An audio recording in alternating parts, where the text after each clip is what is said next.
أبدا على حبيبك خير الخلق كلهم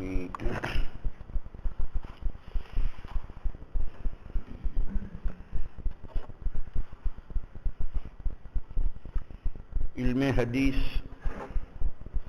کی دو قسموں کا ذکر تھا علامہ ابن الاکفانی کے الارشاد کے حوالے سے، ایک درایت اور ایک روایت۔ ما یتعلق بالعلم اور متعلقات باعتبار روایت کے بعد باعتبار درایت کا ذکر،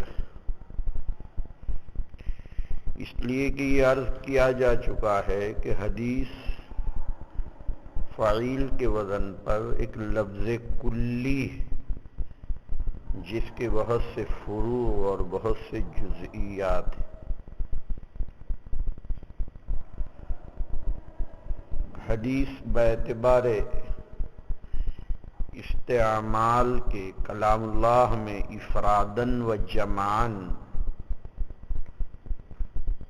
دونوں طرح وارد ہے۔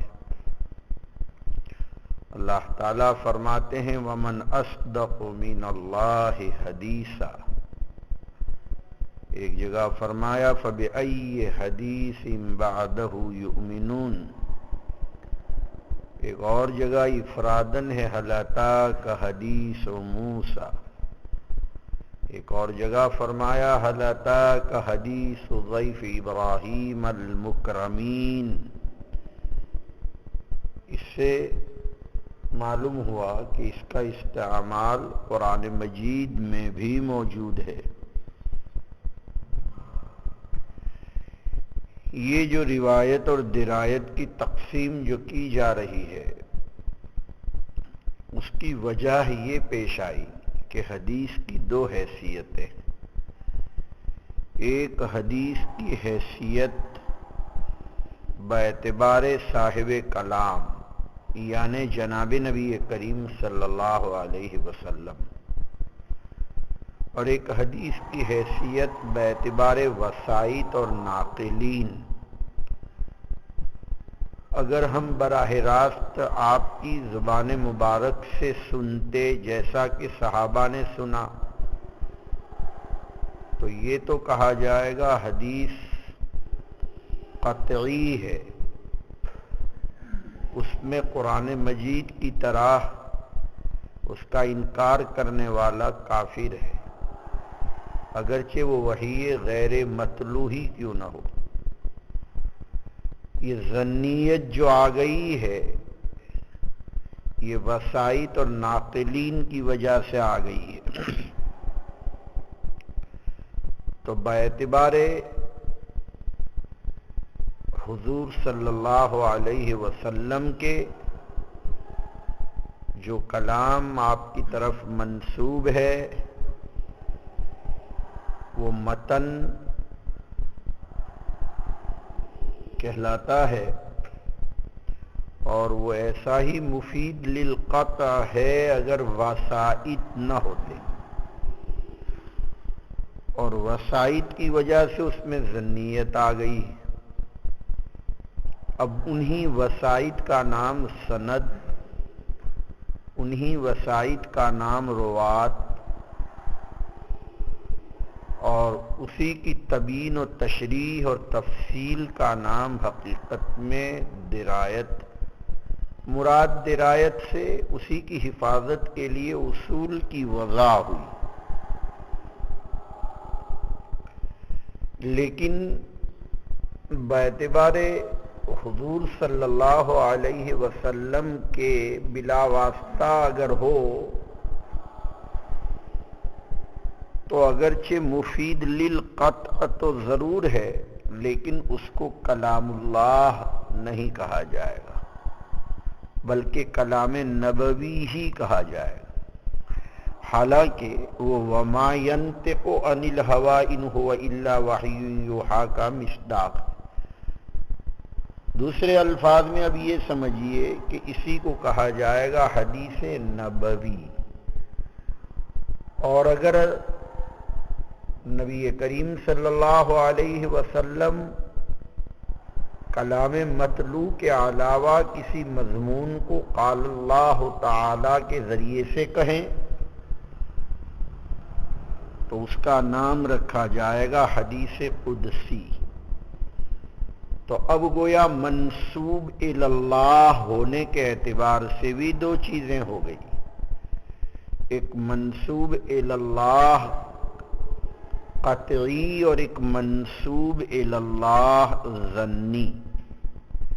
منسوب الی اللہ قطعی تو کلام اللہ، اور منسوب الی اللہ ظنی حدیث قدسی، جس کا دوسرا نام علم اسرار وحی بھی ہے۔ اب کہا جائے گا کہ پھر حدیث دو ہو گئی، حدیث قدسی اور حدیث نبوی۔ دونوں کے درمیان بھی فرق ہے، بلکہ کلام اللہ اور حدیث قدسی کے درمیان بھی فرق ہے۔ کلام اللہ میں بعینہ الفاظ مطلوب ہوتے ہیں، جبکہ حدیث قدسی میں الفاظ مطلوب نہیں ہوتے۔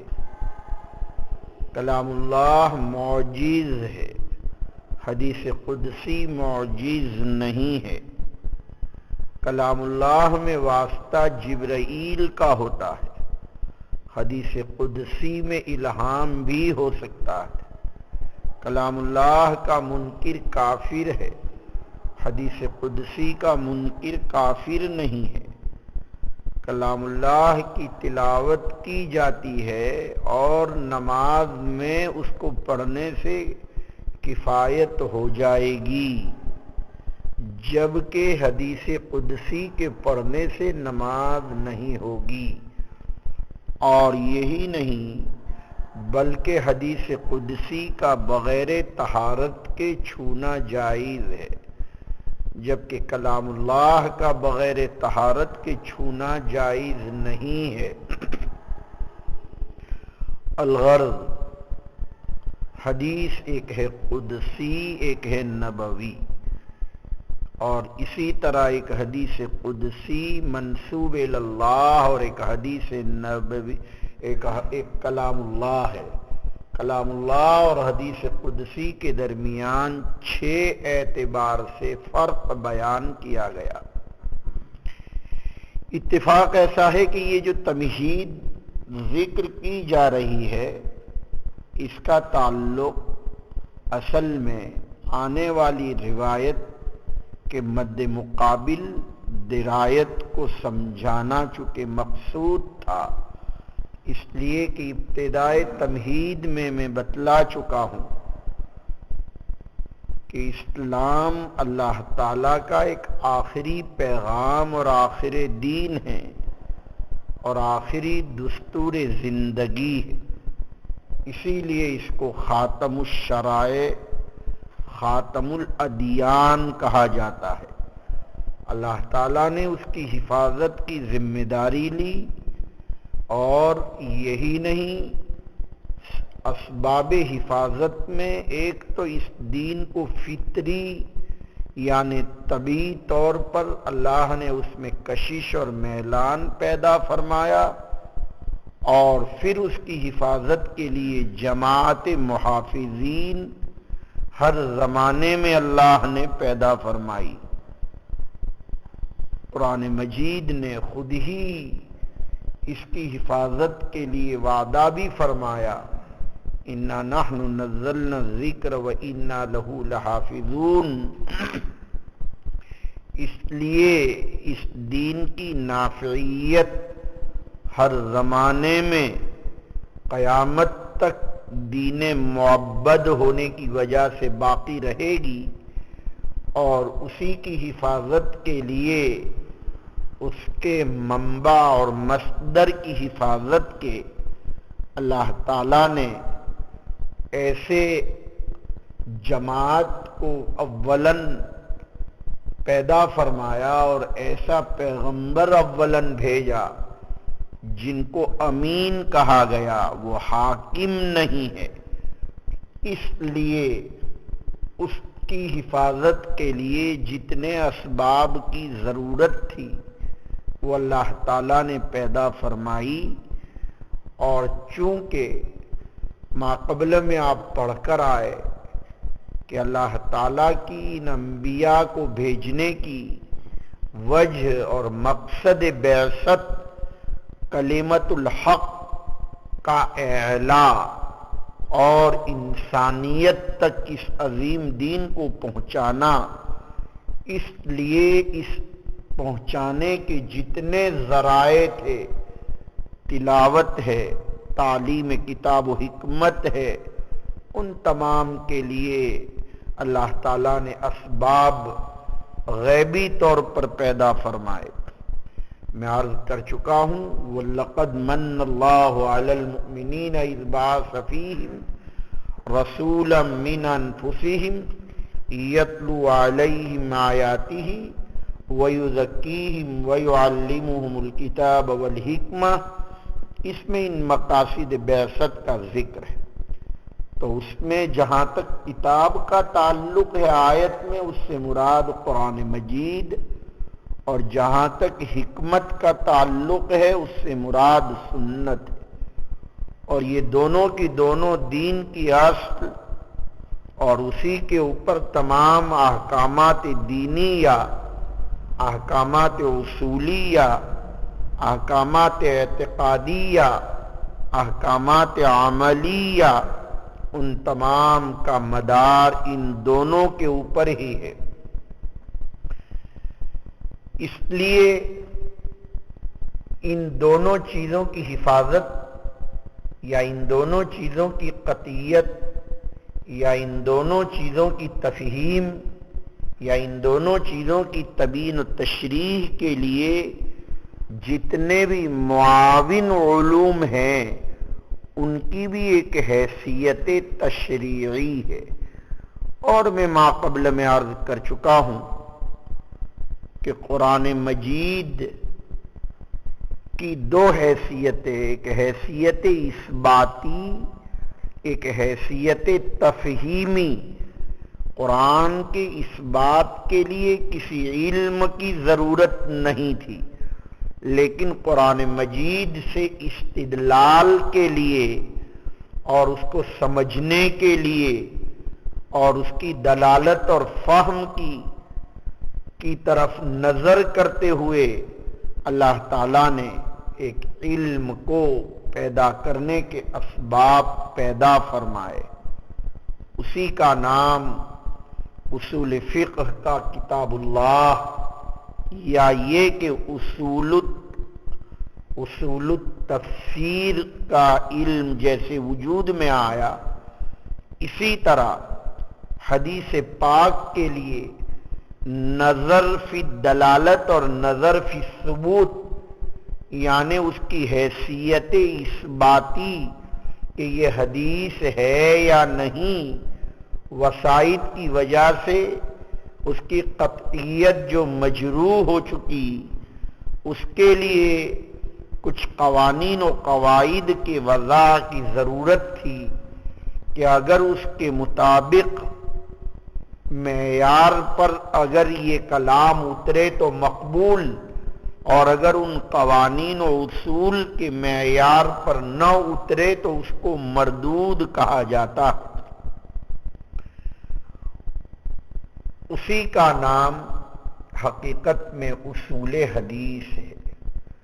بات سمجھ رہے ہیں؟ اسی کو درایت کہتے ہیں۔ تفصیل ویسے ماقبل میں گزر چکی ہے، جہاں پہلی جگہ اس کا ذکر آیا۔ لہذا اب ما یتعلق بالروایت کے بعد ما یتعلق بالدرایت کا ذکر ہے، بلکہ الشیء بالشیء یذکر کے طور پر جہاں ہم درایت کو ذکر کریں گے قرآن مجید کے اس بات کے لیے اور اس کی قطعیت کے لیے تو کسی علم کی ضرورت نہیں تھی، اس کی درایت اور تفہیم کے لیے اصول اور قواعد کی ضرورت تھی، جس کو اصول تفسیر کہتے ہیں، اس کی یہاں بظاہر مستقل عنوان سے کتاب چونکہ پڑھ کر آئے ہیں، ذکر کی ضرورت نہیں، لیکن پھر بھی ممکن ہے کہ کچھ گوشے اس کے پردہ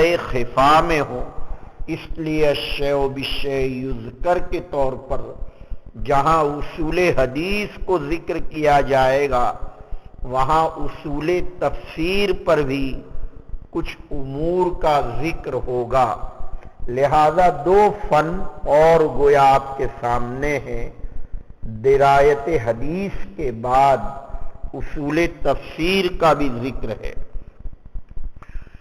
عرض کر رہا تھا کہ علم الحدیث کی ظنیت باعتبار ثبوت کے مجروح ہو چکی، اس لیے اس کے اثبات کے لیے جن اصول و قواعد و قوانین کا وضع ہوا اس کا نام اصول حدیث، اس کا نام اقسام حدیث، اس کا نام مصطلح الحدیث، بقول امام سیوطی کے اس کا نام درایت حدیث، اس کا نام علوم الحدیث، 5 نام اس کے ملتے ہیں۔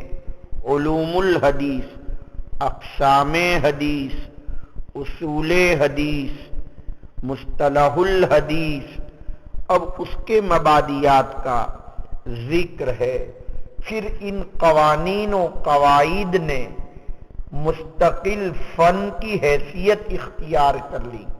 شروع میں تو ویسے ہی فن کے متعلق چند امور ذکر کیے جاتے تھے، لیکن اب اس کی حیثیت مستقل فن کی ہے۔ درایت کہنے کی وجہ تو بالکل واضح ہے، اس لیے کہ اس کا تعلق زیادہ تر عقل سے ہے، نقل سے بعد میں ہے بطور تمثیل کے، اس لیے اس کا نام درایت۔ مصطلح بمعنی اصطلاحات کے ہیں، اس میں بھی چونکہ اصطلاحات مذکور ہے اس لیے اس کا نام رکھا گیا ہے مصطلح الحدیث۔ علوم الحدیث بمعنی انواع حدیث، حدیث کی بہت سی قسمیں، اس لیے بھی اس کو کہا جاتا ہے علوم الحدیث۔ اقسام الحدیث بھی اس کا نام رکھا، اس لیے کہ ابھی ابھی تفصیل آئی کہ حدیث کے لغوی معنی تو بات اور کلام اور گفتگو اور حادث کے معنی میں بھی آتا ہے، لیکن اگر اس کے مقسم کے اعتبار سے بالکل ابتدا سے گفتگو کی جائے تو ایک ہے حدیث قدسی اور ایک ہے حدیث نبوی۔ پھر حدیث نبوی ہی اور قدسی کو اوپر ایک مقسم کا اطلاق ہوتا ہے جس کا نام وحی ہے، اور وحی کی 2 قسمیں، ایک مطلوع اور ایک غیر مطلوع۔ مطلوع کو کتاب اللہ اور غیر مطلوع کی پھر 2 قسمیں، ایک حدیث قدسی اور ایک حدیث نبوی۔ پھر نبوی کی 2 قسمیں باعتبار تعدد روات کے، ایک متواتر اور ایک خبر واحد۔ متواتر جس کی روایت کرنے والے اتنی بڑی تعداد میں ہو کہ جن کا توافق علی الکذب محال ہو، اور خبر واحد جو اس طرح نہ ہو۔ اب جتنی تقسیمات آپ پڑھتے ہیں، تقریباً نخبۃ الفکر میں 12 تقسیمات آپ نے پڑھی، پھر اس کے اقسام پڑھے، یہ تمام تقریباً 100 اقسام ہو جاتے ہیں۔ یہ سب کے سب خبر واحد کے اقسام۔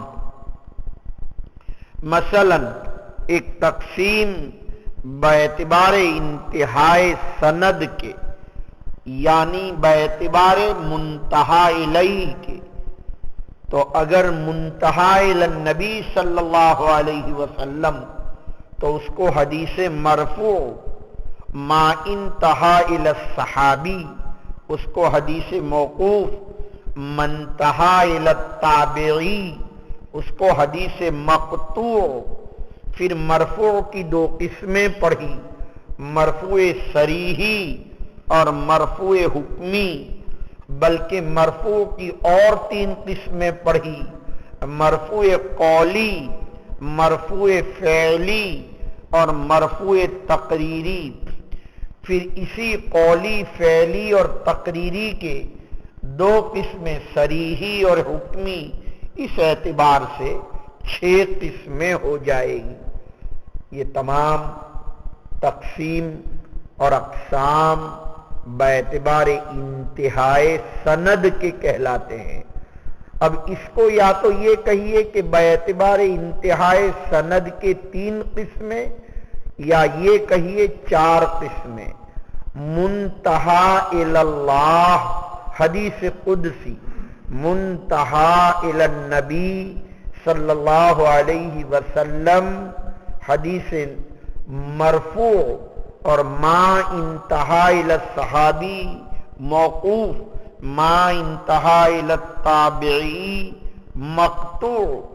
پھر باعتبار متن کے یہ تو گفتگو تھی، اس لیے کہ یہ متن کہاں تک پہنچتا ہے، یعنی کون ان کا منسوب الیہ ہے، اور ایک ہے باعتبار سند کی بھی کہ اس کے درمیان واسطے میں بالکل کوئی سقوط وسائط میں نہیں ہے، یا وسائط میں کہیں راوی کا سقوط ہے۔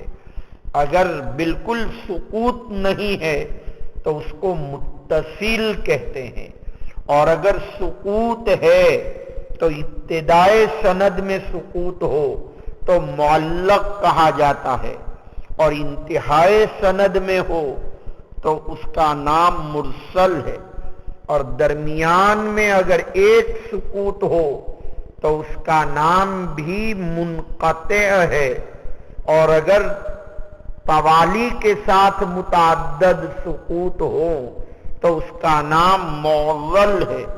پھر اگر یہ سقوط واضح ہے یا یہ سقوط خفی ہے، یعنی یا تو پتہ چل جاتا ہے کہ یہاں سقوط ہے، تو یہ جو اقسام ہے معلق، معضل، مرسل، منقطع، یہ سقوط واضح کے اقسام ہیں، ورنہ غیر واضح کے اقسام میں ایک قسم مدلس ہے جس کو تدلیس سے ماخوذ ہے۔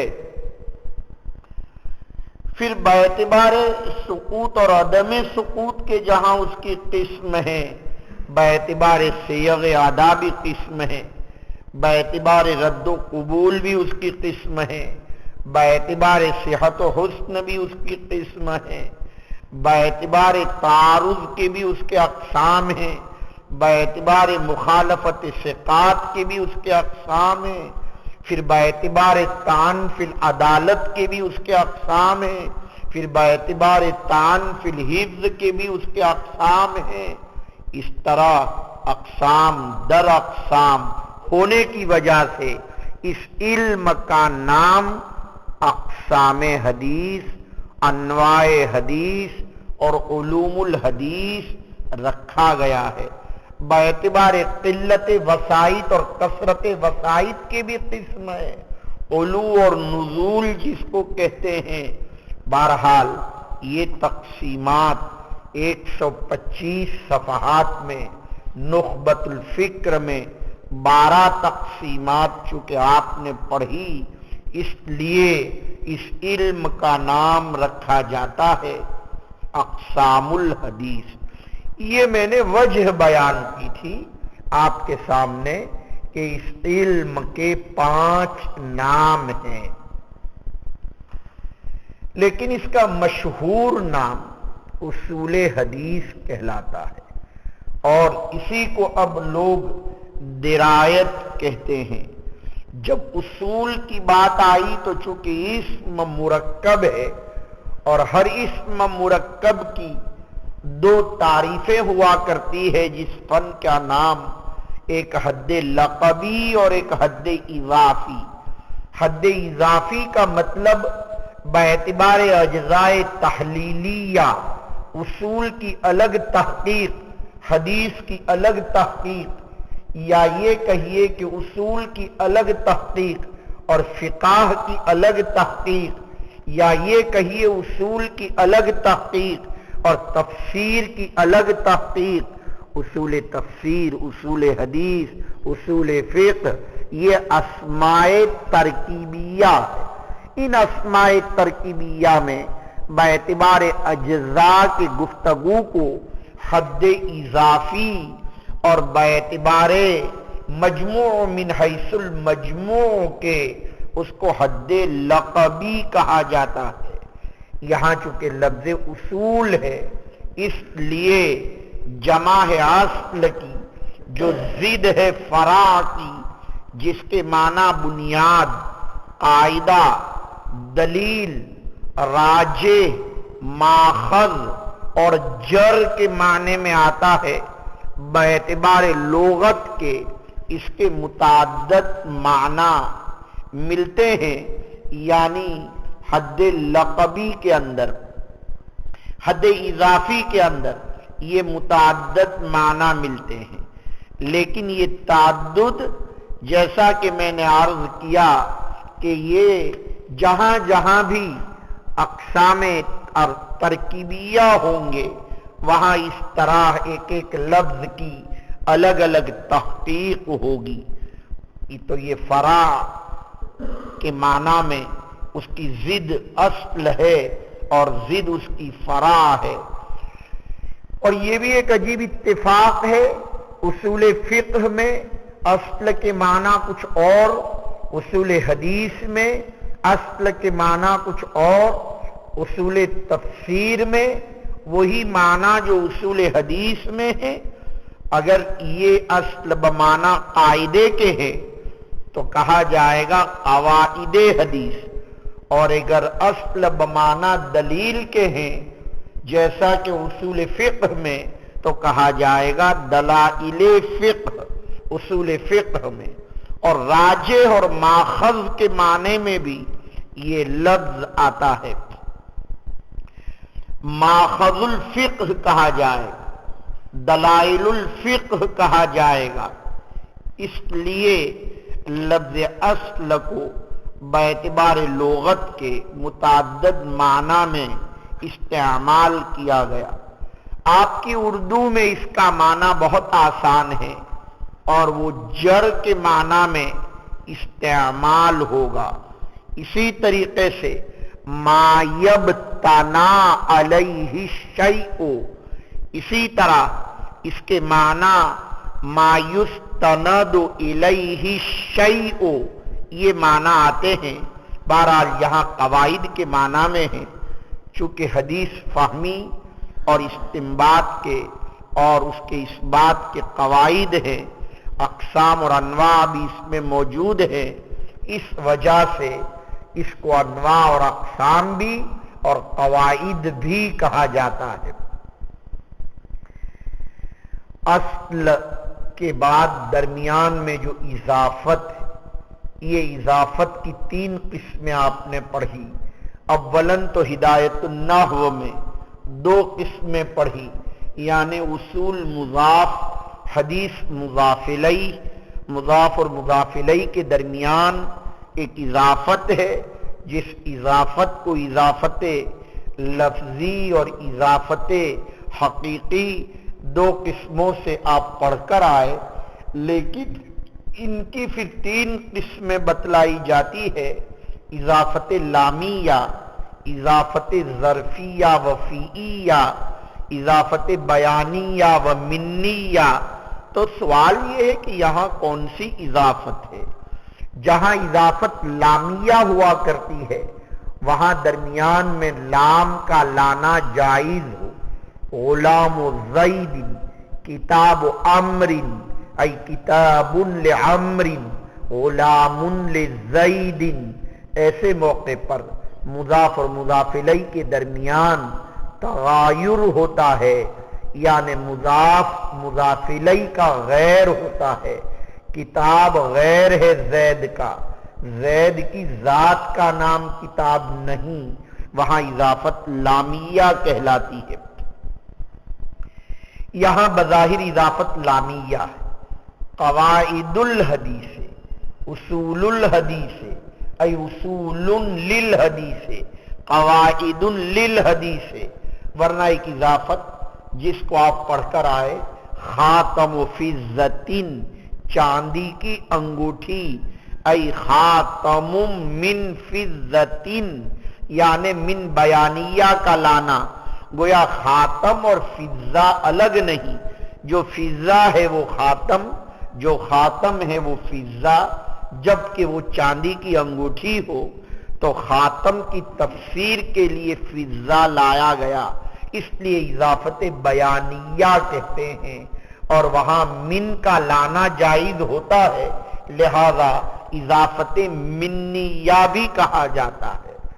اور کبھی اضافت ظرفیہ، جیسے صوم النہار، یعنی دن کا روزہ، تو دن اور روزہ الگ الگ نہیں ہے، بلکہ جو دن ہے اسی میں روزے کا وقوع ہے.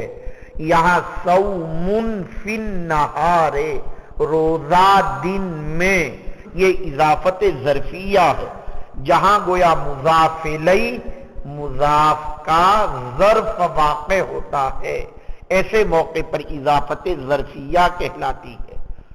یہ بالکل نحو میر یا ہدایت النحو کی باتیں ہیں، جس کو غالباً تاکہ نسیاں ہو چکی ہے، چونکہ آپ کا اپنا وظیفہ ہے منہرچ خواندہ ایم فراموش کردہ ایم اللہ حدیث یار کے تکرار می کنم، یا می کنیم بھی کہہ سکتے ہیں آپ.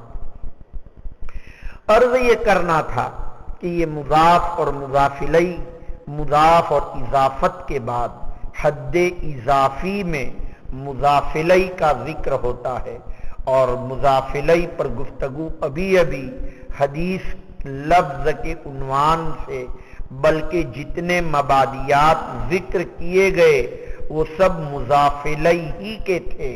حدیث کی لغوی تعریف، حدیث کی اصطلاحی تعریف، حدیث کا موضوع، حدیث کی غرض و غایت، حدیث کی وجہ تسمیہ، حدیث کی تدوین، حدیث کی نسبت وغیرہ، حدیث کا مرتبہ، یہ جتنی گفتگو ابھی ہوئی وہ سب کی سب مضاف الیہ پر ہوئی. لہذا طویناہ علی غرضہ، اب ہم اس کو لپیٹ رہے ہیں. گویا اس طرح تینوں اجزاء، مضاف، اضافت اور مضاف الیہ، تینوں پر گفتگو ہو چکی، اسی کا نام حد اضافی. اب اس کے بعد ہمارے پیش نظر مجموع من حیث المجموع، اصول حدیث، درایت حدیث کا ذکر ہے. اس کی تعریف کرتے ہوئے علماء نے بہت سی تعریفات ذکر کی.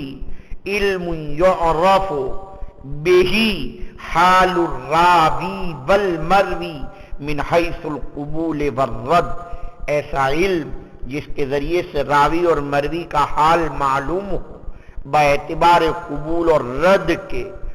وما یتبع ذالک من کیفیت التحمل والادا والضبط وصفات الرجال، وہ علم جس کے ذریعے سے راوی اور مروی کا حال معلوم ہو باعتبار قبول اور رد کے، اور ان چیزوں کے بیان میں جو ان قواعد یا راوی اور مروی کے تابع ہے.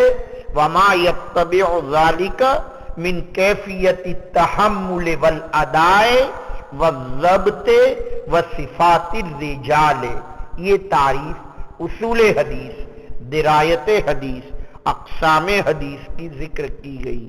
دوسری تعریف علماء نے بیان کی، علم باصول وقواعد یعرف بها احوال السند والمتن من حیث القبول والرد.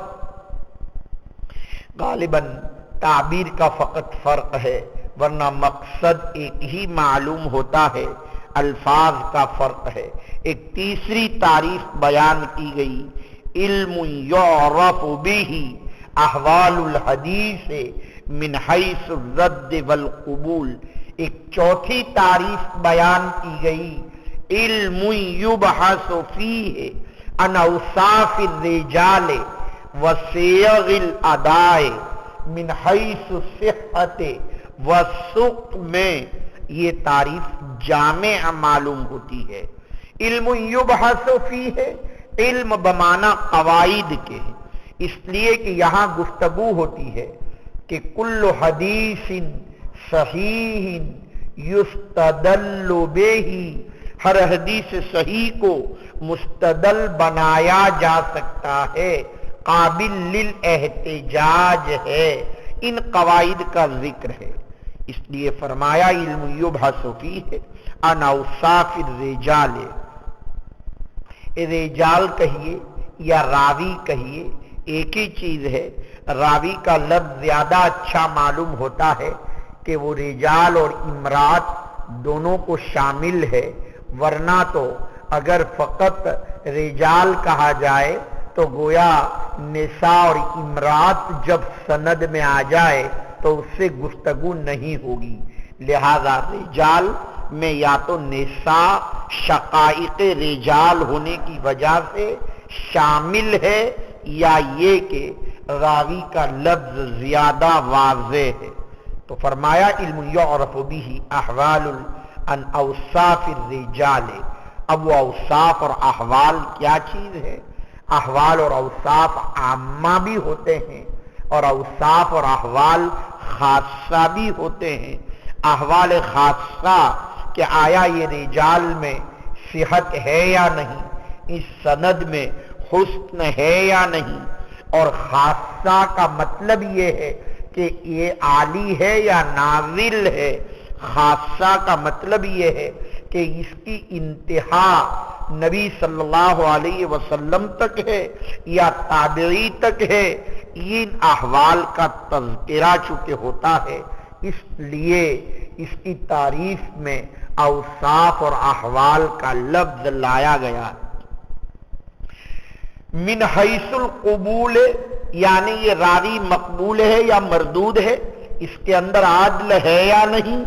یہ راوی اگر مردود ہے یعنی فاسق ہے تو اس کی روایت قابل قبول نہیں ہوگی، اور اگر یہ راوی عادل ہے تو اس کی مروی قابل قبول ہوگی، اور اگر یہ راوی متفرد ہے تو اس کی روایت کو شاذ قرار دیں گے. اور کیفیت تحمل کا مطلب یہ ہے کہ اپنے شیخ سے اس نے قراءتن یعنی شیخ نے پڑھا یا طالب علم نے پڑھا، اخبار ہے یا تحدیث ہے، یہ کہلاتا ہے کیفیت تحمل. یا یہ کہ شیخ نے اپنی کتاب دے دی اور اجازت دے دی جس کو مناولہ کہتے ہیں، یا یہ کہ شیخ نے زبانی اجازت دے دی جس کو اجازت کہتے ہیں. یہ ہے من کیفیت تحمل. آیا قراءتن ہے یا سماعن ہے یا اجازتن ہے. اور کیفیت ادا کا کیا مطلب؟ یعنی کون سے صیغے سے انہوں نے حاصل کیا؟ آیا صیغہ انعنا ہے یا صیغہ سماع ہے، اس کو کہا جاتا ہے. اور کیفیت ضبط کا کیا مطلب؟ یعنی سینے سے حاصل کیا یا شیخ نے ان کو کوئی کتاب دے دی یا زبانی گفتگو کی ہے. یہ سب الفاظ کی تشریح، اس لیے مجھے یہ چوتھی تعریف پسند ہے، علم یبحث فیہ عن اوصاف الرجال یا عن اوصاف الروات وصیغ الاداء من حیث صحت والسقم. یہ تعریف علماء نے ذکر کی ہے.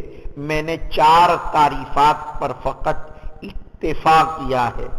موضوع کا جہاں تک تعلق ہے تفصیل گزر چکی ہے عام موضوع کی، ما یبحث فی عن عوارضہ الذاتیہ کو کہتے ہیں، اور روایت حدیث کا موضوع بھی گزر چکا ہے۔ 4 موضوع ذکر کیے تھے اگر آپ کو یاد ہو۔ یہ تو درایت حدیث چل رہا ہے، السند والمتن من حیث الرد والقبول، یہ اس کا موضوع ہے، یا الراوی والمروی من حیث صحت والضعف، یہ اس کا موضوع بیان کیا علماء نے۔ تیسرے نمبر پر اس کی غرض، چونکہ امور ثلاثہ کا جاننا ضروری ہوتا ہے، تو درایت حدیث کی غرض کیا ہے؟ ایک غرض تو علم الحدیث اور روایت کی پڑھی، جس کے ذیل میں تقریباً 9 غرضیں ہم ذکر کرائے ہیں۔ یہ تو غرض درایت کی، معرفت و مراتب الحدیث صحتا و سقما، مراتب حدیث کا جاننا باعتبار صحت اور باعتبار سقم کے، کہ یہ حدیث کون سے مرتبے کی ہے۔ یا دوسری غرض یہ بیان کی گئی، حفاظت عن اقوال الغیر، تاکہ حدیث کی حفاظت غیر کے اقوال سے ہو جائے، یا یہ کہ تمیز بین صحت و سقم، یا یہ کہ بعد المعرفت عمل علی المقبول و ترک علی المردود، یعنی جب مرتبے کا علم ہو جائے تو مقبول پر عمل کر لیا جائے اور مردود کو چھوڑ دیا جائے۔ 4 غرضیں علماء نے بیان کی درایت اور اصول حدیث کی، معرفت و مراتب الحدیث صحتا و سقما، نمبر 2 حفاظت من اقوال الغیر، نمبر 3 تمیز بین صحت و سقم، نمبر 4 بعد المعرفت عمل علی المقبول و ترک علی المردود۔ اور جہاں تک اسم اور تسمیہ کا تعلق ہے، ابھی اصول حدیث، قواعد حدیث، علوم حدیث، مصطلح الحدیث، مصطلح اہل الاثر، ابن حجر اسقلانی نے مصطلح اہل الاثر نام رکھا ہے اس کا، اور درایت حدیث اور اقسام حدیث، 7 نام اس کے علماء سے منقول ہیں۔ پہلے میں نے 5 عرض کیے تھے، ایک نام کا اور اضافہ کیجئے، مصطلح اہل الاثر، اور قواعد حدیث کا بھی اضافہ کر دیجئے، جیسا کہ وہاں علوم الحدیث کا عنوان آپ نے پڑھا تھا۔ استمداد کی تفصیلات بھی گزر چکی ہے اگر آپ کو یاد ہو، استمداد فی التدوین، استمداد فی التفہیم۔ یہاں استمداد یعنی یہ علم کن امور سے اس کو جو ہے باقاعدہ مرتب کیا گیا، تتبع احوال سند الحدیث و متن الحدیث، حدیث کا متن اور حدیث کی سند کے احوال کے تتبع سے مدد لی گئی۔ متن کے احوال پر غور کیا گیا کہ قرآن کے مطابق ہے یا نہیں، یا سند کے احوال کا تتبع کیا گیا۔ اس سے گویا اس علم کی ترتیب اور تدوین میں مدد لی گئی۔ اور جہاں تک حکم شرعی کا تعلق ہے، اگر کوئی جاننے والا نہیں ہے تو وجوب عینی ہے، اور اگر کوئی جاننے والا ہے تو پھر وجوب کفائی ہے، اس لیے کہ دین کی حفاظت کا یہ بھی مدار ہے۔ اور جہاں تک فضیلت کا تعلق ہے، اس کو اشرف العلوم کہا گیا، اس لیے کہ مقبول اور مردود کے درمیان تمیز کا کام دیتا ہے۔ اور جہاں تک نسبت کا تعلق ہے، اس کا تعلق درایت سے ہے، اس کا تعلق کلیات سے ہے۔ یہ علم مستقل ہے، یہ علم علوم شریعت میں سے ہے، یہ علم علوم مدونہ میں سے ہے، یہ علم علوم کفائی میں سے ہے، یہ سب کی سب نسبت کے متعلق گفتگو ہوئی، اور جہاں تک مسائل کا تعلق ہے اس کے وہ تمام کے تمام قواعد کلیہ اور وہ تمام اصول، جیسا کہ آپ کہیں کل حدیث موضوع مردود ولا يعمل به وتحرم روایته، ہر وہ حدیث جو موضوع ہو وہ قابل رد ہے، اس پر عمل نہیں کیا جائے گا اور اس کی روایت کرنا بھی حرام ہے، الا ہے کہ آپ اس کا موضوع ہونا بتلائیں تو اس کی روایت حرام نہیں۔ یہ تمام کے تمام قواعد اور قضایا اس میں ذکر کیے گئے، جس کو مسائل کے عنوان سے بیان کیا جا سکتا ہے۔ بہت ہی شارٹ میں 3 منٹ کے اندر مبادیات ذکر کر دیے، جس کو مبادیات عشر کہتے ہیں، ورنہ یہ بھی کہیں 1.5 مہینہ نہ لے لیوے، اس لیے بہت ہی اختصار کے ساتھ ان علوم کو ذکر کر دیا۔ جو حافظی آہستہ پڑھتا ہے وہ تیز بھی پڑھ لیتا ہے، اور جو تیز پڑھتا ہے وہ بیچارے کو آہستہ پڑھنے کو کہیں تو اس کو فوراً بھول پڑتی ہے اور متشابہ لگ جاتا ہے، اس لیے ادھر کبھی جلدی کبھی آہستہ، ہر طرح مناسبت پیدا کرانا مقصود ہے، تاکہ پتہ چلے کہ ان علوم پر مبادیات عشر کا تعلق جہاں روایت سے ہے وہاں درایت سے بھی ہے۔ ایک عنوان رہ گیا، آپ کو معلوم ہے کہ جہاں سے گاڑی پٹری پر سے اتر گئی ہے، یعنی علم الحدیث کا واضح وہ چل رہی ہے گفتگو ابھی۔ اب ظاہر ہے جب علم الحدیث کے واضح سے گفتگو چلی تو آیا واضح سے مراد کیا ہے، پھر اس کی تدوین، پھر تدوین کے ادوار، پھر فتنہ انکار حدیث، اور پھر فتنہ انکار حدیث کے ذیل میں منفی انداز میں اعتراضات اور جوابات، پھر مسئلہ کتابت حدیث، پھر مسئلہ مکثرین الروایہ کہ صحابہ کے دور میں تو روایات نہیں تھی، پھر ان مکثرین کی تعداد، پھر ان مکثرین صحابہ میں کس سے کتنی روایات مروی ہے، اور پھر جو لوگ کہتے ہیں کہ زمانہ اول میں صحائف اور نوشتے اور مکتوبات نہیں تھے، پوری تفصیلات گزری، اور پھر جب ضرورت پیش آئی کہ جب یہ علم مدون ہوا تو ہندوستان کیسے آیا اور گجرات میں کیسے آیا اور دیوبند اور مظاہر میں کیسے پہنچا، یہ سب تفصیلات جب چل رہی تھی تو پھر گفتگو چلی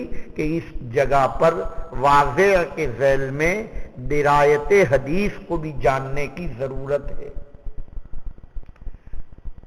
تو اصول حدیث کے واضح کو بھی جاننا ہے، وہ تو روایت حدیث کے واضح کی گفتگو تھی، اور یہ گفتگو بھی ہم اپنی ترتیب میں مؤخر لا رہے ہیں، ورنہ تقاضا تو تھا ان مبادی کل فن عشرۃ الحد والموضوع ثم الثمرہ میں مسائل بعد میں آتے اور واضح کا ذکر 9 نمبر پر ہوتا، لیکن ہم یہاں مسائل سے پھر ایک مرتبہ فارغ ہو کر اب واضح کو ذکر کر رہے ہیں۔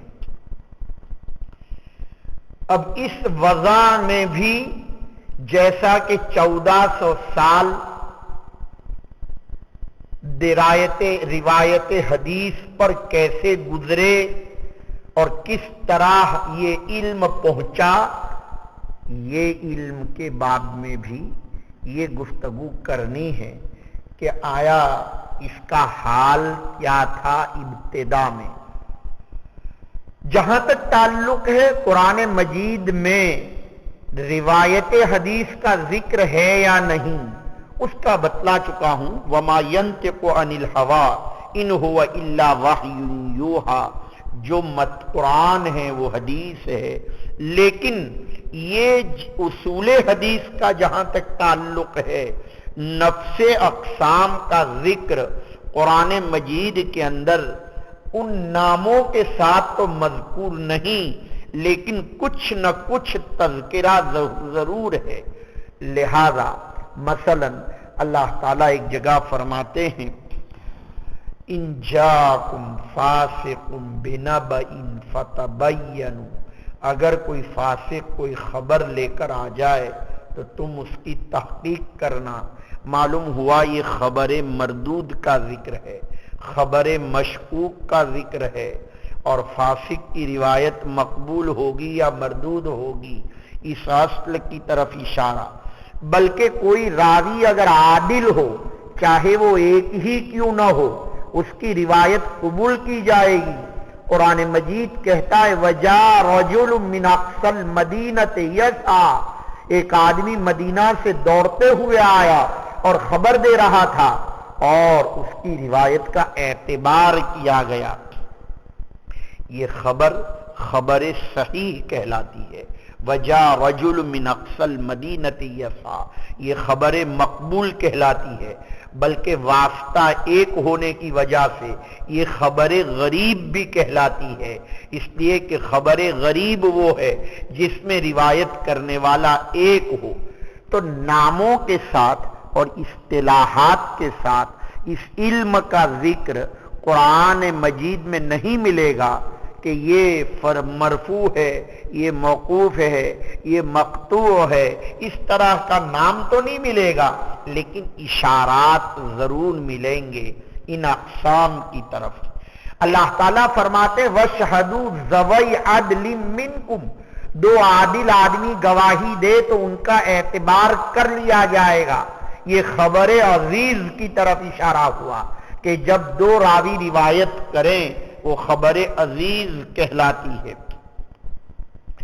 بلکہ ایک جگہ فرمایا وَاضْرِبْ لَهُم مَّثَلًا أَصْحَابُ الْقَرْيَةِ إِذْ جَاءَهَا الْمُرْسَلُونَ، اور پھر وہاں آپ نے پڑھا ہوگا فَعَزَّزْنَا بِثَالِثٍ، دو آدمیوں نے اطلاع دی، لیکن جب دو آدمیوں کی خبر پر لوگ ذرا شک کی نظر کرنے لگے تو ہم نے تیسرے کے ذریعے سے ان کو معزز قرار دیا۔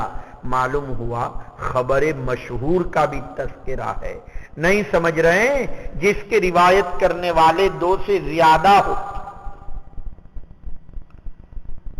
یہی نہیں، قرآن مجید کہتا ہے کہ ان جماعت نے آ کر یہ کہا تھا انا الیکم مرسلون، ایک جگہ کہا انا الیکم لمرسلون، وہ جو آنے والے لوگ تھے وہ ایک جماعت تھی، ان جماعت کی روایت کا اعتبار کر لیا گیا۔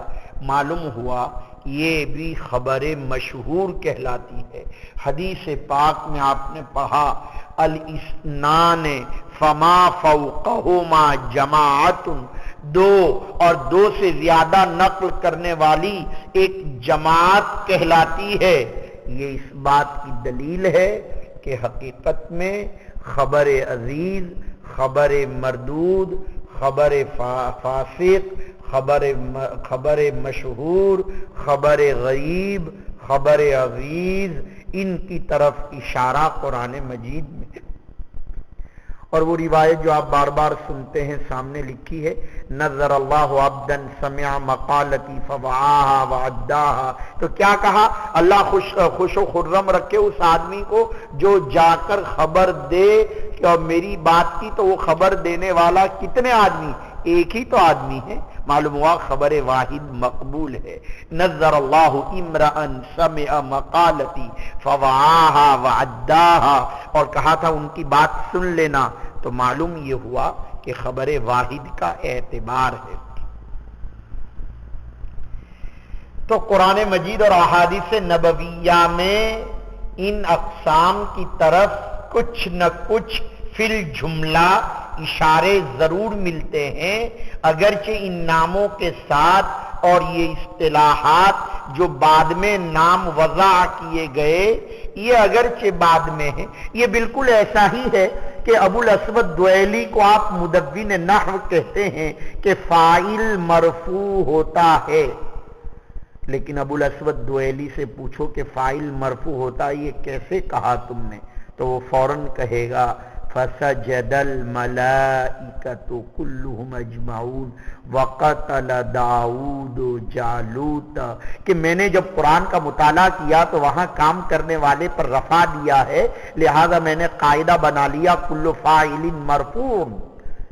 تو اگرچہ فاعل مرفوع ہوتا ہے، یہ قاعدہ تو کہیں قرآن میں نہیں لکھا ہوا ہے، لیکن پورے قرآن اور احادیث پر غور کر کے ابو الاسود دعیلی نے کل فاعل مرفوع وکل فاعل مفعول منصوب وکل مضاف الیہ مجرور، جس طرح قواعد کو وضع کیا، اسی طریقے سے ان گویا قرآن اور حدیث کو دیکھ کر ان حضرات نے کچھ نہ کچھ اشارات کے ذریعے سے اپنے مدعا اور اپنی اصطلاحات پر استناد کیا، یا کہیے استیناس کیا، یعنی کچھ نہ کچھ سہارا حاصل کر لیا۔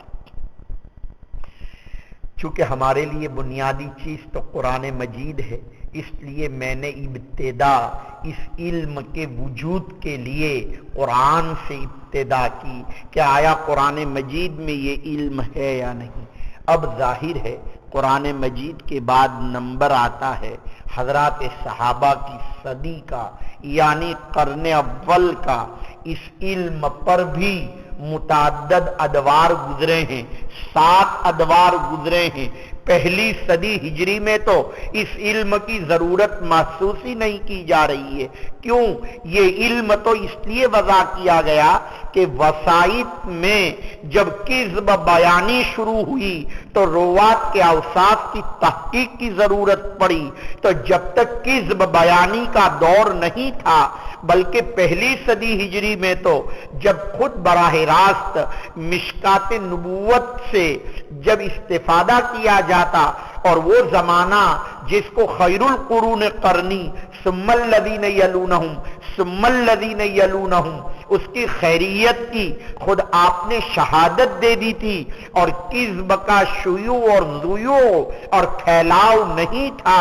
اس علم کی کیا ضرورت تھی؟ نہ کوئی راوی کی تحقیق کرنے کی ضرورت تھی کہ راوی کاذب ہے یا راوی جھوٹا ہے یا راوی سچا ہے، وہ تو براہ راست استفادہ کرتے تھے۔ لہذا پہلی صدی ہجری میں اس کی کوئی ضرورت سمجھ میں نہیں آتی۔ لیکن جب وسائط بڑھنے لگے، اور آپ نے بھی کہا کہ خلفاء کے زمانے کے بعد اور صحابہ کے زمانے کے بعد اور تابعین کے زمانے کے متصل جب کچھ کذب بیانی شروع ہو جائے گی، ان اختلاف جب ہونے لگا تو پھر ضرورت پیش آ گئی اس بات کی کہ کچھ ایسے فن کو وضع کیا جائے اور کچھ قواعد وجود میں آئے۔ تو جب متون اور سند میں اختلاف کا زمانہ تھا، اس وقت زیادہ ضرورت پیش آئی، اس لیے سیدنا امام شافعی رضی اللہ تعالی عنہ کو اول من دون کہہ سکتے ہیں، جیسا کہ اصول فقہ کا اول من دون امام شافعی کو ہی سہرا حاصل ہے۔ بعین ہی آپ نے اپنی کتاب الام، جو آپ کی کتاب کتب خانے میں موجود ہے، باقاعدہ تو وضع نہیں کیا، لیکن کتاب الام کے اندر کچھ اصول اور ضوابط آپ نے لکھے۔ آپ کی ایک کتاب ہے جو آپ کے مکتبے میں ہے الرسالہ کے نام سے، آپ کی ایک تیسری کتاب ہے اختلاف الحدیث کے نام سے۔ 204 میں آپ کا انتقال ہے امام شافعی رضی اللہ تعالیٰ عنہ کا، اور وہی اتفاق سے امام مسلم کی ولادت کا سال ہے۔ امام شافعی کو باعتبار ذکر قواعد کے، تدوین قواعد کے نہیں، اول من دون کہا جا سکتا ہے۔ پھر اس کے بعد دوسرا نمبر امام احمد بن حنبل کا، لیکن اس کا حال یہ تھا کہ تلامذہ سوالات کرتے تھے، تو سوال اور جواب کی شکل میں حضرت امام احمد بن حنبل نے جو جوابات دیے ان میں ان اصول کا تذکرہ تھا، اس لیے باقاعدہ تدوین نہیں، بلکہ سوالات عن امام احمد کے نام سے آپ کا انتقال 241 کے اندر ہوا۔ تیسرے نمبر پر امام بخاری کا بھی ذکر کیا جا سکتا ہے۔ آپ نے 3 کتابیں لکھی، ایک کا نام تاریخ صغیر، ایک کا نام تاریخ کبیر اور ایک کا نام تاریخ اکبر۔ تاریخ کبیر آپ نے چاند کی روشنی میں لکھی اور اس کے اندر اصول حدیث کے قواعد کو ذکر کیا ہے۔ حضرت امام کا انتقال 256 کے اندر ہوا ہے۔ چوتھے نمبر پر آپ کے مولانا مسلم صاحب 24 صفحے کا مقدمہ لکھا اور کہنے لگے روات کی 3 قسمیں ہیں، اور غالباً آج کل تو وہ قضیہ نامرضیہ آپ کا چل رہا ہوگا 21 سے 24 کا، کہ مدلس کا عنانہ معتبر ہوگا یا نہیں، اور کسی کو جاہل اور متعصب قرار دے رہے ہیں۔ لوگ کہتے ہیں امام بخاری اس کے مصداق ہیں، گویا آپ اپنے استاد کو گالیاں دے رہے ہیں۔ یہ بات بالکل غلط ہے۔ یہ گفتگو امام مسلم نے کی اپنی کتاب میں، اور بھی امام مسلم کی کچھ کتابیں ہیں، تو باقاعدہ فن مدون تو نہیں ہوا تھا، لیکن کچھ ائمہ نے کچھ قواعد اور ضوابط کو اپنی اپنی کتابوں کی ابتدا میں یا اپنی اپنی کتابوں میں کہیں کہیں ان قواعد کی طرف اشارہ کیا۔ امام مسلم رضی اللہ تعالیٰ عنہ کا انتقال 261 کے اندر ہوا۔ مقدمہ مسلم میں ان قواعد و اصول کا ذکر ہے۔ 5ویں نمبر پر امام ابو داؤد کا ذکر کریں، ان کی کتاب ہے رسالہ الی اہل مکہ کے نام سے، 275 میں انتقال ہے، اس میں اصول اور قواعد کا ذکر ہے۔ اور 6 نمبر پر مولانا امام ترمذی ہے، امام ترمذی کی کتاب العلل کے نام سے، آپ کی سنن ترمذی کے آخر میں ہے، لیکن جب ہم اس کا مطالعہ کرتے ہیں تو ہمیں کچھ اصول ضوابط ملتے نہیں۔ انہوں نے تو اپنی کتاب کی اصطلاحات کہ میں جب حسن کہوں تو کیا مراد، میں جب یہ لفظ کہوں تو کیا مراد، معلوم نہیں کس نے اس کتاب کا نام کتاب العلل رکھ دیا۔ اس میں کہیں کوئی علت اور بیماری جو فن علل کہ جو سند کے اوپر کوئی عیب تلاش کیا جائے، ایسی کوئی بات لکھی نہیں ہے انہوں نے اپنی کتاب کے اندر۔ جو کتاب آپ کی ترمذی کے آخر میں ہے کتاب العلل کے نام سے، اب کس نے اس کو کتاب العلل کہہ دیا واللہ عالم۔ وہ تو امام ترمذی نے اپنی سنن ترمذی میں کیا اصطلاحات استعمال کی ہے اور کون سی روایت انہوں نے کہاں سے لی ہے، اس کا تعارف کرایا ہے، اپنی اصطلاحات کا ذکر ہے۔ بہرحال لوگ کہتے ہیں کہ کتاب العلل کے اندر چند قواعد کا ذکر ہے، اور حضرت امام ترمذی کا انتقال 279 کے اندر ہوا ہے۔ اس طرح 6 ائمہ، امام شافعی، امام احمد، امام بخاری، امام مسلم، امام ابو داؤد، امام ترمذی، ان کی کتابوں میں ضمناً ضوابط کا تذکرہ تھا، باقاعدہ فن مدون نہیں ہوا تھا۔ یہ تذکرہ جو ہے یہ اس وقت کی بات ہے جبکہ فن کی باقاعدہ تدوین نہیں ہوئی تھی۔ اب آپ بتائیے جب امام ترمذی کے زمانے تک فن مدون نہیں ہوا تھا اور وہ 279 کے ہیں تو 300 سال تو ویسے ہی گزر گئے۔ نہیں سمجھ رہے ہیں؟ جو باقاعدہ فن نہیں تھا اب اس کا ایک دور ثانی آ رہا ہے۔ اب تک تو متون اور سند کے ساتھ ان قواعد کا ضمناً تذکرہ ملتا تھا۔ اب اس کے بعد جو دور آیا وہ مستقل تالیف کا آیا، لیکن یہ تالیفات ابتدائی مرحلے سے گزر رہی تھی۔ جس کی وجہ سے یہ قواعد مرتب بھی نہیں تھے، منقح بھی نہیں تھے، اور اس میں تفصیل بھی نہیں تھی۔ سر فہرست ایک نام ملتا ہے باعتبار تدوین کے، اسی لیے علماء نے ان کو اول من دون کہا۔ اصول حدیث کا اول من دون قاضی ابو محمد حسن بن عبد الرحمن ابن خلاد رامہ ہرموزی۔ لیکن ابن حجر نے ان کا تذکرہ کر کے کہہ دیا لم یستوعب، کہ انہوں نے زیادہ استیعاب نہیں کیا ہے۔ یہ اول من دون قاضی ابو محمد ان کی کنیت ہے، اس میں گرامی حسن ہے، والد کا نام عبد الرحمن ہے، دادا کا نام خلاد ہے۔ حسن بن عبد الرحمن ابن خلاد رامہ ہرمز ایک شہر کا نام ہے، خوزستان کے اندر 360 میں ان کا انتقال ہے۔ اس کا مطلب یہ 4 صدی ہجری کے آدمی ہیں۔ گویا 350 سال یہ علم پردہ خمول کے اندر اور پردہ خفا کے اندر رہا ہے۔ سلمان فارسی رضی اللہ تعالیٰ عنہ کا وطن بھی خوزستان تھا۔ ان کو اول من دون کہنے کی وجہ یہ بھی ہے کہ ان کی ایک کتاب ہے جس کا ذکر ابن حجر نے کیا، المحدث الفاصل بین الراوی والواعی۔ بعض حضرات نے کہا یہ فاصل نہیں فاضل ہے، المحدث الفاضل بین الراوی والسامع، یہ کتاب کا نام ہے۔ یہ زمانے میں پڑھتے تھے تو بزرگوں سے اور اساتذہ سے نام سنتے تھے۔ ویسے تو میں نے نخبۃ الفکر 1.5 دن کے اندر پڑھی۔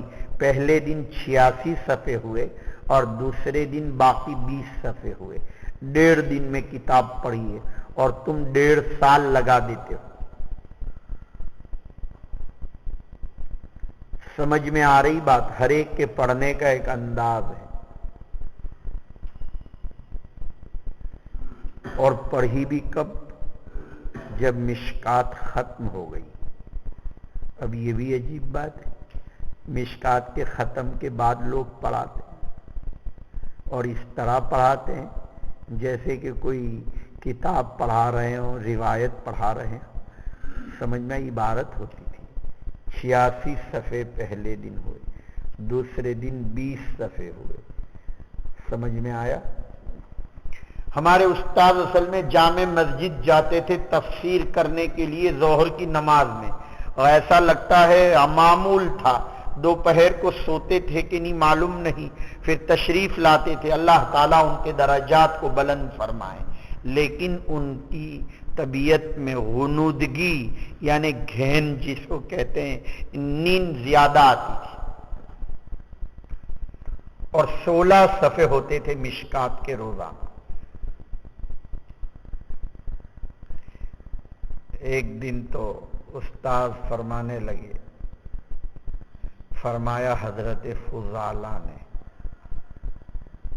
سوچا اب کہوں نہ کہوں، چھوڑ دو۔ میں نے کہا، پھر میں نے کہہ دیا، میں نے کہا حضرت یہ فضالۃ الغنم تو نہیں ہے؟ کہہ رہا ہاں ہاں دیکھو، فوراً سمجھ میں آیا اور آنکھ کھول لی اور فوراً کہا کہ ہاں ہاں یہ فضالۃ الغنم ہے، فضالہ نہیں، حضرت فضالہ نہیں، فضالۃ الغنم۔ سمجھ شریف میں آیا تو عبد الودود کو بہت مرچی لگ گئی، اور مولانا صاحب کو بھی تھوڑا ناگوار ہوا ہوگا۔ میں نے معافی مانگ لی بعد میں کمرے میں جا کے، سمجھ میں آیا حضرت الاستاذ سے۔ پھر ایک دن تو اتنا خوش کر دیا میں نے ان کو کہ ان کا مدرسہ تھا نہر پور میں، تو کہنے لگے بھائی عبداللہ تمہارے پاس وقت ہو تو ذرا جلسے میں چلو گے؟ میں نے کہا حضرت ضرور چلو۔ کہنے لگے جمعرات بھی ہے تم چلو۔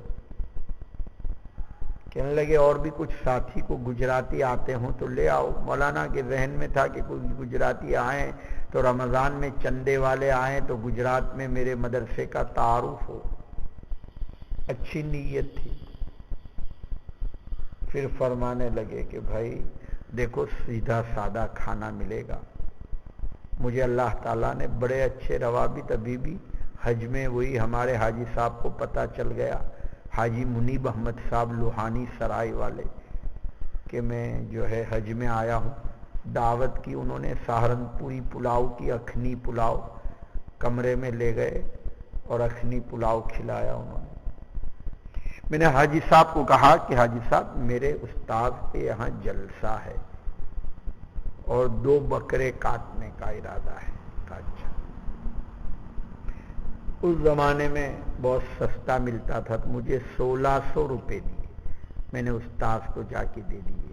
میں نے کہا حضرت 2 بکرے بھی کاٹ لیے جائیں. کہا اچھا، بہت اچھا ہے. پھر ایک گاڑی بھی، بس بھی کر لی. سمجھ میں آیا 20 روپے کا ٹکٹ تھا، دور جانا تھا پنجاب میں. ایک بس کر لی اور 50-60 مشکات کے ساتھیوں کو لے کر گیا. شیخ بہت خوش ہو گئے. بھولے بھالے آدمی تھے مولانا عبدالعزیز صاحب، جن سے میں نے مشکات پڑھی.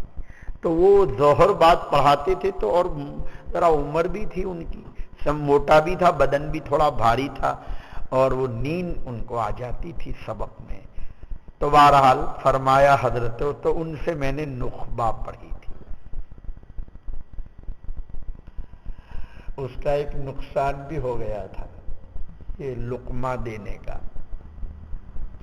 وہ نقصان یہ ہوا کہ جلالین کا پرچہ ان کے پاس تھا. یا اللہ. سورہ آل عمران کے 3 رکوع کی کوئی آیت تھی جس کی 9 تفسیریں تھیں. ابھی وہ ذہن میں نہیں آ رہی ہے، میں نے کسی جگہ لکھا ہے اس کو. معلوم نہیں کیا ہوا، میں نے تو بڑی تفصیل سے پرچہ لکھا. اب رمضان کا مہینہ تھا، حضرت مولانا سلمان صاحب کو میں قرآن سناتا تھا. 7واں پارہ تھا وَإِذَا سَمِعُوا، اور میں نے پڑھنا شروع کیا اور معلوم نہیں دب دب آنکھوں سے آنسو. تو مولانا پوچھنے لگے کیوں رو رہے ہو تم؟ میں نے کہا حضرت آج جلالین کا رزلٹ آیا ہے، فیل کر دیا مفتی عبدالعزیز صاحب نے. کہا اچھا چلو میں پھر سے کہہ دوں گا، وہ صوفی صاحب ہے، کبھی نیند میں پرچہ دیکھ لیا ہو. خیر رمضان کے بعد وہ بنگلور جاتے تھے چندے کے لیے مدرسے کے. رمضان کے بعد آئے، انہوں نے کہا کہ بھائی وہ گجراتی ایک لڑکا ہے، بہت اچھا ہے، سب کتابوں میں اس کے اعلیٰ نمبر ہیں، معلوم نہیں آپ کے پرچے میں کیوں اس کو فیل ہو گئے. کہا اچھا مجھے نہیں معلوم. وہ پرچہ پھر منگوایا، پھر انہوں نے 20 نمبر اعلیٰ نمبر دے دیے، وہ نمبر کاٹ کے. تو یہ جلالین میں ہوا تھا. حضرت مولانا سے پھر تو بہت تعلقات بڑھتے چلے گئے. اب بھی ان کے صاحبزادے آتے ہیں. میں خود بھی جب جاتا ہوں بہت ہی اہتمام سے امی جان کو ملنے کے لیے رائے پور تک، اور اللہ تعالیٰ توفیق دیتے ہیں، بچے کی بھی خدمت کرتا ہوں مولوی عبدالرحیم کی. تو میں یہ عرض کر رہا تھا کہ میں نے 1.5 دن کے اندر نخبۃ الفکر پڑھی تھی. فکر سمجھ میں آیا یہ فرق ہے. اس زمانے میں لوگ اس طرح پڑھتے اور پڑھاتے تھے، اور اب اس زمانے میں پڑھنے پڑھانے کا انداز اب بدل چکا ہے. معلوم نہیں اس کے بعد کس طرح ہوگا پڑھنے پڑھانے کا انداز. مجھے لگتا ہے آپ جب پڑھائیں گے تو اور تفصیل سے پڑھائیں گے. سمجھ میں آیا؟ اس لیے آپ کا ذہن بنانا مقصود ہے کہ آپ محنت سے پڑھیں اور رجال کار تیار کریں، کام کے آدمی اور افراد سازی کی مہم چلائیں. ایک آدمی بھی بن جائے تو انشاءاللہ امت کے لیے خیر کا ذریعہ بنے گا. وہ بات چل رہی تھی کہ میں فقط اس کتاب کا نام سنتا تھا اور کتاب دیکھی نہیں تھی، اور جب بھی حج بیت اللہ جانا ہوتا اس کتاب کو تلاش کرتا تو ملتی نہیں تھی. پھر ایک مرتبہ یہ کتاب مجھے مل گئی. اب آپ کے کتب خانے میں یہ کتاب المحدث الفاصل بین الراوی والوائی موجود ہے، آپ اس کا مطالعہ کر کے آئیں۔ سعد صاحب کل بھی وہ کہہ رہے تھے کہ وہ دو طالب علم اس جماعت میں بہت اچھے ہیں، وہ اتنی مرتبہ کہہ رہے تھے کہ بہت اچھی جماعت ہے آپ کے یہاں دورے کی۔ میں تعجب کر رہا تھا، میں نے کہا اس سال سب سے کنڈم جماعت آئی ہوئی ہے، جتنے سال ہم نے پڑھایا فقط گزشتہ سال ہی جماعت مجھے ذرا ٹھیک لگی تھی، باقی تو یہ چوتھا سال چل رہا ہے۔ تو پہلے سال تو خیر جماعت کا کہنا ہی کیا تھا، وہ جماعت کی تو حیثیت الگ تھی، لیکن وہ مجموع من حیث المجموع نہیں تھی، بحیثیت افراد کی تھی۔ پھر دوسری جماعت بیکار سی گئی، تیسری جماعت کچھ مجموع من حیث المجموع اچھی تھی، اب یہ چوتھی جماعت آئی ہے۔ تو اتنی تعریف کر رہے تھے کہ آپ کے یہاں دورے میں بہت اچھے طلبہ ہیں۔ میں نے کہا معلوم نہیں، اب وہ میں ان کو کیوں یہ کہتا کہ نہیں اچھے نہیں ہیں، ان سے میں بھی خوش ہو جاتا تھا اور میں کہتا واقعی بہت اچھے طلبہ ہیں اور ایسے طلبہ ملتے نہیں ہیں۔ تو میں ہنستا رہتا تھا اندر کہ اتنے کنڈم مولانا جیسے ہیں یہاں تشریف فرما، اور اس کو کہا جا رہا ہے کیا نام تمہارا؟ محمد طیب صاحب۔ جی میں اتنا کنڈم آج بھی میں نے کہا جماعت میں ہے اور اس پر یہ بھائی اتنی تعریف کر رہا ہے۔ پھر میں نے امین کو کہا کہ اصل میں یہ ایسے علاقے سے آ رہے ہیں جہاں بہت انحطاط ہوتا ہے، اس لیے ان کو ایک طالب علم بھی، اس نے دو چار باتیں پوچھی ہوگی، سعد نے پیچھے پیچھے یا شعیب نے کوئی سوال بوال کیے ہوں گے تو وہ سمجھے کہ بہت شوق ہے۔ اب میں 25 مرتبہ کہتا ہوں کہ ابو محمد رامہ ہرمزی کو دیکھ کر آئیے، لیکن ان کے پاؤں تھک جاتے ہیں، اللہ کے لمبا بنایا اللہ نے، ان کو اوپر چڑھنا چاہیے۔ اب میں نے سوچا تو ہے لفٹ لگا دوں، لیکن میں نے تو اپنے لیے لفٹ لگوانے کا ارادہ کیا ہے، آپ کے لیے نہیں، یا کوئی دوسرا بڈھا آدمی آ جائے ان کو لے جانے کے لیے لفٹ لگانا۔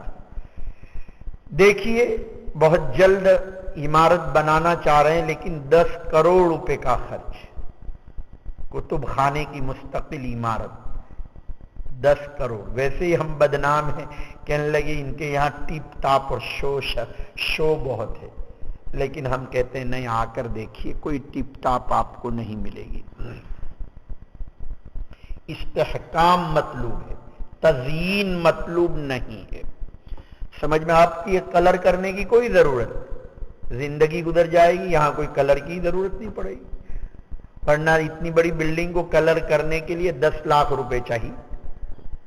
سمجھ میں آیا جب جا کے کلر ہوتا ہے۔ اب لوگ اتنی دور اندیشی سے کوئی سوچتا نہیں، اور کون سی تزیین کی ہے ایک پھول نہیں بتا سکتے آپ۔ دارالعلوم دیوبند کی مسجد کو دیکھیے، الامان والحفیظ، مظاہر کے دارالحدیث کو دیکھیے، الامان والحفیظ، باہر کے حصے میں لکڑی کا کام کیا، اتنا گردہ لگ جاتا ہے، کوئی اس کو صاف کرنے کو تیار نہیں ہوتا۔ اس کو کہتے تزیین۔ تزیین کس کو کہا جاتا ہے؟ لوگ سمجھتے ہی نہیں تزیین کس کو کہتے ہیں۔ تو میں یہ عرض کر رہا تھا کہ ابو محمد رامہ ہرمزی کی کتاب آپ کے مکتبے میں ہے، آپ ضرور اس کا مطالعہ فرمائیں۔ اب تیسرا دور شروع ہوا، مستقلاً تالیف کے ساتھ ساتھ تفصیل کا دور بھی شروع ہو گیا، لیکن غیر مرتب اور غیر منقح، یعنی تفصیل تو ملنے لگی لیکن ترتیب اور تنقیح نہیں تھی۔ اس باب میں سب سے پہلے ابو عبداللہ محمد ابن عبداللہ حاکم نیشاپوری، جن کا انتقال 405 میں ہوا، ان کی کتاب آپ کے مکتبے میں موجود ہے، آپ کل دیکھ کر آئیں، معرفت علوم الحدیث، اور 50 انواعیں ہیں، حاکم ابو عبداللہ نیشاپوری کی کتاب، اور اسی کی تلخیص کی ہے 1338 کے ایک عالم شیخ طاہر جزائری نے، اور اس کتاب کا نام توجیہ النظر رکھا ہے۔ اسی طرح اس دور کے ایک عالم ابو نعیم احمد ابن عبداللہ اصفہانی ہے، ان کی کتاب کا نام المستخرج علی معرفت علوم الحدیث۔ یہ تیسرا دور جس میں تفصیل ملتی ہے، ترتیب اور تنقیح نہیں ملتی۔ اب چوتھا دور شروع ہو رہا ہے، مستقل تالیف بھی، بلکہ ہر نوع پر مستقل ایک کتاب۔ یہ ہے ابو بکر احمد ابن علی ابن ثابت، جو خطیب بغدادی سے مشہور ہے، 463 میں انتقال ہے۔ ان کی کتاب الکفایہ فی علم الروایہ آپ کے مکتبے میں موجود ہیں۔ ان کی کتاب الکفایہ فی قوانین الروایہ، الجامع لآداب الشیخ والسامع، الجامع لاخلاق الراوی و آداب السامع، یہ سب کتابیں خطیب بغدادی کی۔ یہ 5ویں صدی ہجری کے آدمی ہیں۔ ان کی بہت اچھی کتاب اس وقت کے سفر میں بھی آ رہی ہے۔ ابو بکر ابن نقطہ نے تو ایک عجیب بات کہی، ان المحدثین عیال بعد الخطیب علی کتبہ، کہتے ہیں کہ بعد میں آنے والے محدث محتاج ہیں خطیب بغدادی کی کتاب کے۔ یہ ابو بکر ابن نقطہ، جن کا نام محمد ابن عبد الغنی الحنبلی ہے، انہوں نے یہ بات کہی خطیب بغدادی کی کتاب کے بارے میں۔ خطیب بغدادی ہی کی 5ویں صدی کے ایک اور عالم قاضی عیاض ابن موسیٰ یحصبی کے نام سے 544 میں انتقال۔ ان کی کتاب ہے اصول الروایہ، ایک کتاب ہے الالماع الی معرفت تقیید السماع، لیکن یہ کتاب جامع نہیں ہے، البتہ مرتب ضرور ہے۔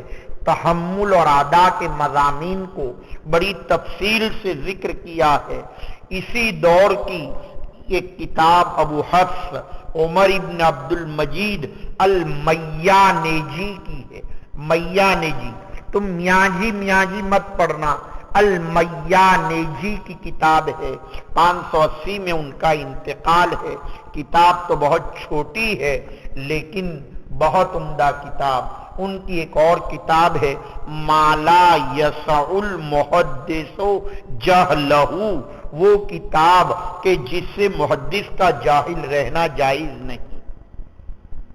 جیسے مالا بد منہ پڑھتے ہیں نا آپ، ایسا نام ہے۔ ما تمس الیہ الحاجہ لمن یطالع ابن ماجہ، شاہ عبدالعزیز کی ما یجب حفظہ للناظر، ایسا نام ہے اس کتاب کا، ما لا یسع المحدث جہلہ۔ تقریباً 4 ادوار ہو چکے، 5واں دور شروع ہوا جس میں مستقل تالیف بھی ہوئی، استیعاب بھی کیا علماء نے، لیکن اختصار تھوڑا رہا، یعنی تہذیب نہیں ہوئی۔ اس باب میں خاص کر کے جن کی کتاب مشہور ہے، جن کو آپ ہر وقت لیے پھرتے ہیں، میری مراد حافظ ابن حجر کی کتاب نخبۃ الفکر کا ماخذ، یعنی مقدمہ ابن الصلاح۔ یہ مقدمہ ابن الصلاح ابو عمرو کنیت، تقی الدین لقب، عثمان ابن عبد الرحمن شہر زوری، یہ ان کا نام، المعروف بابن الصلاح، 643 میں انتقال، 65 انواعیں انہوں نے بیان کی۔ کتاب کا نام رکھا علوم الحدیث، لیکن اب مشہور ہے مقدمہ ابن الصلاح سے۔ بہت ہی عمدہ اور بہت ہی جامع کتاب، البتہ غیر مرتب ہونے کی وجہ سے لوگوں نے معارضہ کیا، لیکن ہمیشہ مرجع العلماء رہی۔ بعض لوگوں نے اس کا اختصار کیا، بعض نے اس پر منظومہ لکھا، بعض میں اس میں شروح لکھی۔ نیند نہ نکالیے، یہ سب سے زیادہ مشہور کتاب مقدمہ ابن الصلاح، اس کو باقاعدہ آپ کو پڑھنا چاہیے سبقاً۔ کوئی طالب علم پڑھنے والا ہو تو اس کو ہم پڑھا دیں۔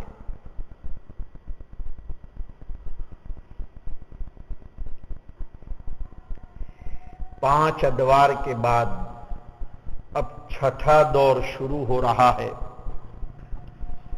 جس میں مستقل تالیف کے ساتھ پہلے زمانے کے لوگوں پر تنقید یعنی تلافی مافات کرتے ہوئے استیعاب بھی خاصتاً ابن الصلاح کی کتاب کو بنیاد بنا کر علماء نے منظومہ لکھا، جن میں سب سے مشہور منظومہ علامہ عراقی کا الفیۃ الحدیث حافظ زین الدین ابن عبد الرحیم الحسن العراقی 806 کے اندر ان کا انتقال ہے۔ ان کی کتاب الفیۃ الحدیث جو 1000 اشعار پر مشتمل ہے۔ ایک تو الفیہ سیوطی ہے، پھر یہ مولانا زین الدین بن عبد الرحمن حسن العراقی جو استاد ہیں ابن حجر اسقلانی کے، انہوں نے مقدمہ ابن صلاح کا منظومہ بھی لکھا الفیۃ الحدیث، بلکہ 2 شرحیں لکھی الفیہ کی، اپنی کتاب کی۔ آپ کے مکتبے میں یہ کتابیں بھی موجود ہیں، مطالعہ کریں۔ علامہ سخاوی نے بھی الفیہ کی شرح لکھی فتح المغیث کے نام سے، جن کا انتقال 902 کے اندر ہے۔ علامہ عراقی نے مقدمہ ابن الصلاح کی جو شرح لکھی، اس منظومے کا نام نظم الدرر فی علم الاثر۔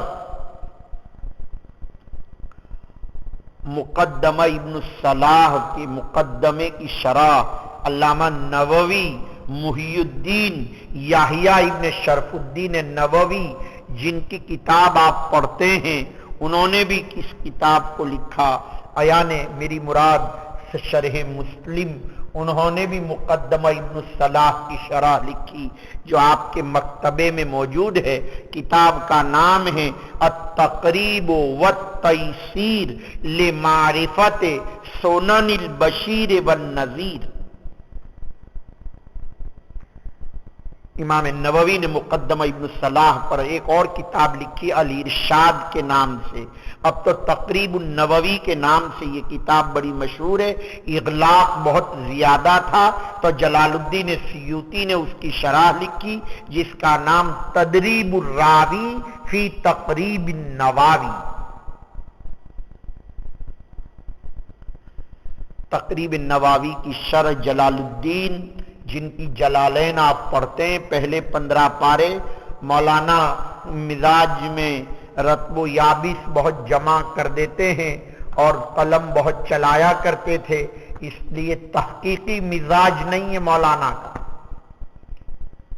اسرائیلیات بہت لاتے ہیں جلالین میں، روایات کے بعد میں ان کا پلڑا اتنا بھاری نہیں ہے۔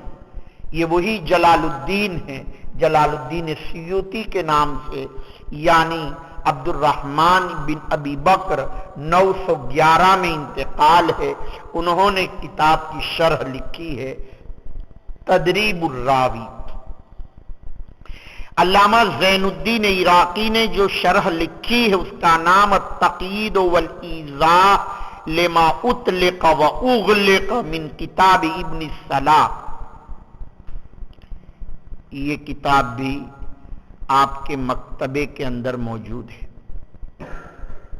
اور اب مجھے کہنے دیجئے کہ اس کتاب مقدمہ ابن الصلاح کا اختصار کیا ہے مولانا ابن حجر اسقلانی نے، اور اسی کا نام رکھا ہے نخبۃ الفکر، اور اسی کی شرح لکھی نزہۃ النظر۔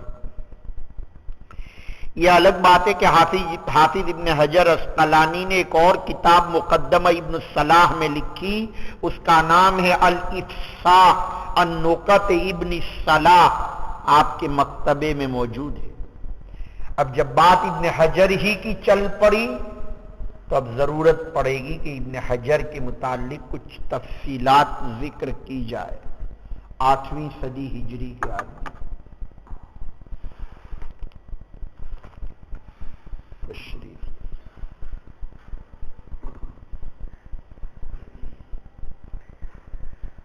جائیے، جلدی سے فارغ ہو کر درسگاہ میں چلے جائیں۔